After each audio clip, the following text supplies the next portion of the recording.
Rivalries is what makes sports great. You have Benton and Lafayette, Northwest and Missouri Western, the Packers and the Bears, even Brady and Manning.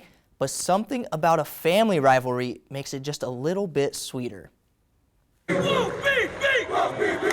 first time we ever played last year, it was kind of different at first. Like, do I talk to him before the game? Do I try to remain just away from him? We've seen a lot of kids play for their parents, but it's not very often you see a kid coach against their parent. And that's exactly what's happening in the KCI. It's obviously different anytime you play against a former player or a former coach you had on staff, and then he's been both of those, and he's my kid. Braydn Kemper and Bryce Kemper coaching rival teams.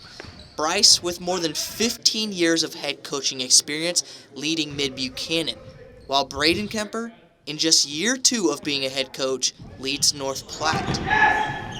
It's a special bond they share because Braydn grew up on the sidelines watching his dad coach. You know, whether it's been King City or Mid-Buck, he's been right there all the way on the sidelines of all those games. So it's still kind of weird when he's not there. I've been in a gym ever since I've been little, since my dad started coaching in King City. So being in that gym, seeing that team atmosphere, I always wanted to be on the bus. I always wanted to be hanging out with the guys. Both are very competitive coaches and have went head-to-head already 3 times, with Dad taking bragging rights in all 3 of the games.